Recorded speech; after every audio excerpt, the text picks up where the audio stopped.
మెదక్ జిల్లా మనోహరాబాద్ మండల కేంద్రంలో విశ్వసనీయ సమాచారం మేరకు తూప్రాన్ సిఐ రంగకృష్ణతో పాటు మనోహరాబాద్ ఎస్ఐ మరియు సిబ్బంది జీడిపల్లి గ్రామంలోని వింటర్ గ్రీన్ ఫామ్ హౌస్ లో దాడులు చేయడంతో పేకాట ఆడుతున్న 8 మంది వ్యక్తులను అదుపులోకి తీసుకుని వారి నుండి పేక ముక్కలు 3 కార్లను 8 సెల్ ఫోన్స్ 11,580 రూపాయల నగదును సీజ్ చేశారు. అనంతరం వారిపై కేసు నమోదు చేసి దర్యాప్తు చేస్తున్నట్లు తూప్రాన్ సిఐ రంగకృష్ణ మరియు మనోహరాబాద్ ఎస్ఐలు చెప్పారు.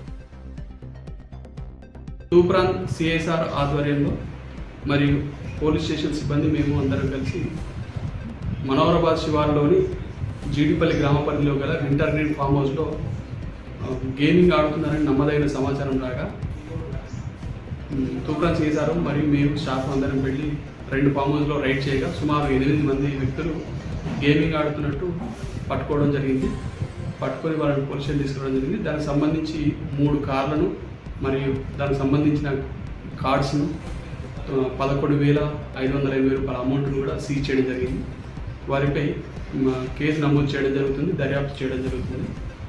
ఈ ఫామ్ హౌస్లో మన మనోహరాబాద్ మండల పరిధిలో గల ఫామ్ హౌస్లో ఎలాంటి అవాంఛనీయ సంఘటనలు జరగకుండా జాగ్రత్తలు తీసుకోవడం జరుగుతుంది. ఏవైనా సంఘటనలు జరుగుతుందంటే మీ దృష్టికి, ప్రజల దృష్టికి వచ్చినట్టయితే మా పోలీసు వారికి తెలుపగలరని తెలియజేస్తున్నాను.